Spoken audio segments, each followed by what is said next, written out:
مافی پێکاتەکان لە هەرێمی کوردستان ئەوم بە تایبەت مافی کریسیانەکان لە هەرێمی کوردستان چیان بۆ کراوە و تا چەند ڕازین لەوەی کە لە ماوەکانی ڕابردوودا بۆیان کرا لە ستۆدیۆ میوانداری بەڕێز ستیفان شانی بەڕێوەبەری ڕادیۆی مەریەم لە هەرێمی کوردستان و عێراق.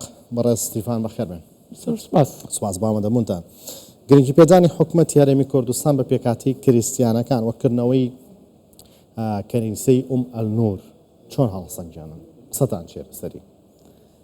بەکردنەوەی کەنیسەی ئەلنور ئەمڕۆ و بە ئامادەبوونی جەنابی سەرۆک وەزیران کاک مەسرور بارزانی ئەوە دیسان دووپاتی کردەوە کە مەسیحیەکان لە کوردستان زۆر گرنگن و هەروەها لە کۆمەلگای کوردستان هیچ جودا و فەرق نییە بینی کریسیان، ئیسلام و یەزیدی یاخود هەر ئاین و ئاینزایەکی دیکە لەو هەرێمە.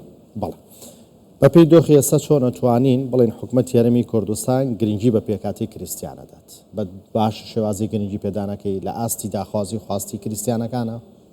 بەڵێ گرنگیدان بە هەر پێک هاتەک و بە هەر ئاین و ئاینزایەک چەند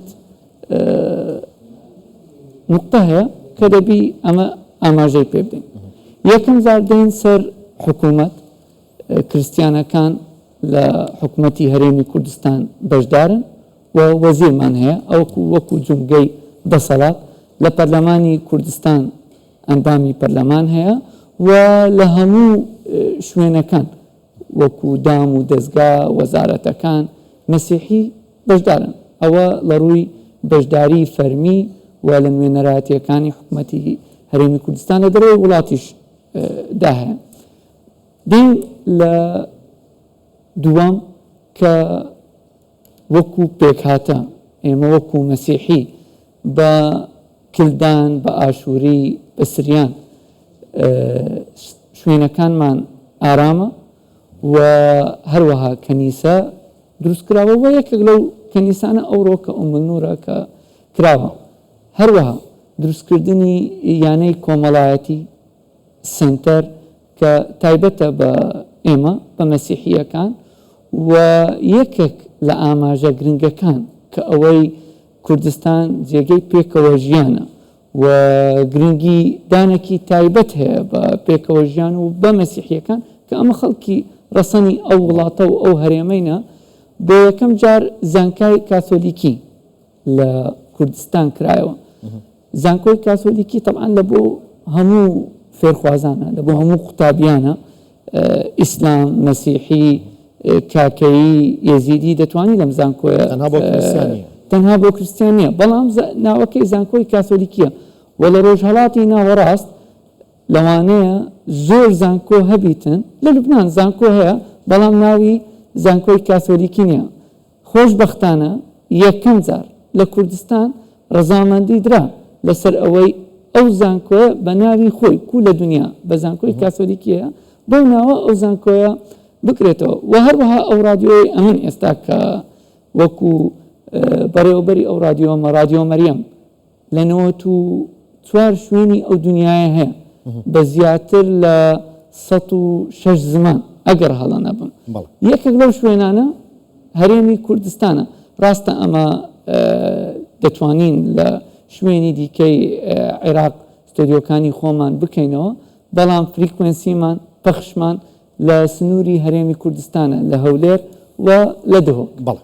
بەڵێ ئەو کۆزانین لە ماوەکانی ڕابردووەوە بە تایبەت لە شەڕی داعشدا بینیمان کە دۆخی کریسیانەکان ناهەموار بوو و زۆر تێکچوو. ئەمە بێگومان کاریگەری زۆری لەسەرەوە دروستکردن کە ناچار بن ناوچەکانی خۆیان بەجێ بهێڵن ڕووبکەنە هەرێمی کوردستان.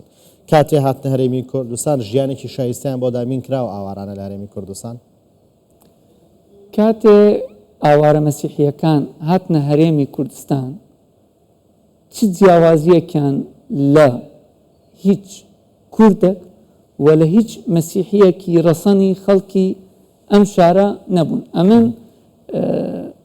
بە ئەسڵ خەڵکی عەنکاوەمە و لە یەکەم ساتی ئاوارەبوونی کریسیانەکان ئەمن یەکێک بووم لەو کەسانەی کە لە ڕێی کەنیسە و وەکو ڕۆژنامەنووس ئاگاداری هەموو ڕەوشەکان بووم و ئەمنیش یەکێک بووم لەو خۆبەخشانەی کە لەگەڵ برادەرەکانی خۆم و لەگەڵ پیاوەکانی ئاینی یارمەتی ئاوارەکانمان دەدا.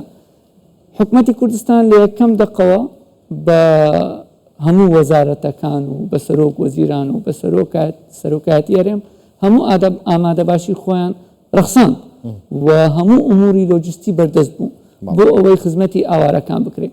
و یەکێک لەو شتانەی کە ئەمن لە ژیانی خۆم قەت لە بیری ناکەم هەرچەندە ئەوڕۆ مەترانی قادێموس و پاتریەرک ئاماژەیان پێدا، بەڵام ئەمن وەکو شاید حاڵک ئەو ڕۆژای موجود بووم کە سەرۆک بارزانی لەگەڵ سەرۆکی فەرەنسا فرانسوا ئۆڵاند لە کاتدرائیەی ماریوسفی کلدانی سەردانی ئاوارە مەسیحیەکانی کرد، زۆر بەڕوونی لە بۆ ئەو ئاوارانە ڕایگەیان کە ئێمە لەگەڵتانین، یان پێکەوە دەژین یان پێکەوە دەمرین، هیچ غەمی هیچ مەکەن، هیچ غەمی هیچ هەڵمەگرن، ئەمە پێکەوەینە یان پێکەوە دەژین یان پێکەوە دەمرین. ئەوە پەیامێکی باوک بوو لە بۆ ئاوارەکان و هەروەها لە بۆمە کە لەوێن دەر ئامادە بووین کە ئەو همەتەمان هەر هەبیتن، هەر بتوانین خزمەتی ئەو ئاوارانە بکەین و هەر ئەو هەستەیان بدەینێ، چ لە ڕووی حکومی ئەوەی کرا و چ لە ڕووی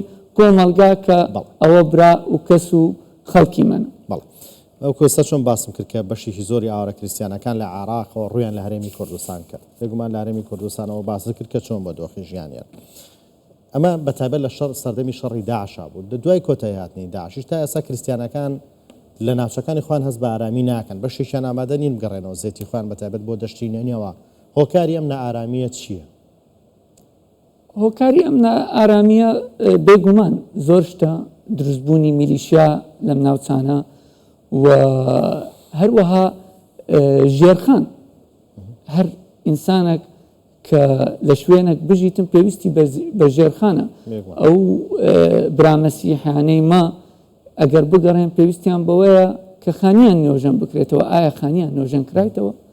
ئایا حکومەت هیچ بڕێکی قەرەبوو تەرخان کردیە بۆ ئەوەی ئەوانە بگەڕێنەوە هیچ نەبیتن ئەو ژیانە ئاساییە کە لە هەرێمی کوردستان هەیتیان لۆیان ڕەخسابی ببوورە لەوانەیە ئێستا ئەمە کە دەرچین و هەندێک برا و هەندێک لایەن ببینن بڵێن بەڵێ قەرەبوو کرا، بەڵام قەرەبووەکە ئایا ئەمە ئەوڕۆ دەتوانین بەو قەرەبووە خانیەک کە هەمووی ڕووخابیتن دروست بکرێ؟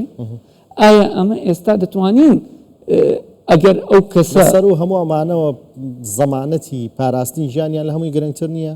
چەندیش قەرەبوو بکرێنەوە تا بەڵێنێک نەبێت کە بەجددی ژیانیان پارێزراوە بێت، چ سوودێکی بۆیان؟ ئەمن بوارە ئەمنیەکەم بیدایەت گوت، بەڵام ئەمن وەکو ڕۆژنامەنووس، وەکو کەسێک، وەکو هەر ئینسانێک بیەوێ لە جێی خۆی بژیتن، ئەمن پێویستم بەوەیە کە ئەمنیەتم هەبیتن. ئەوە ڕقەمێکە، بەبێ ئەمنیەت مستحیلە و یەکێک لە سیما جوانەکانی کوردستانەکەمان ئەوەیە کە ئەمنیەتمان بەرقەرارە لە بۆ مەسیحی، لە بۆ ئیسلام، لە بۆ هەر ئاین و ئاینزاک. بەڵام دووەم دێتن دەبی ئەمن خانیەکم هەبی، دەبی ئیشم هەبی، دەبی احتیمام بدرێ بە هەموو بوارەکانی ژیانی خۆم تاوەکو ئەمن هەست بکەم کە ئەمنیش وەکو برایەکەی دیکەم هیچ جیاوازی نییە. بەڕێز ستیڤان شانی بەڕێوەبەری ڕادیۆی مەریەم لە هەرێمی کوردستان و عێراق، سوپاس بۆ ئامادەبوونتان لە ستودیۆ کوردستان. سپاس.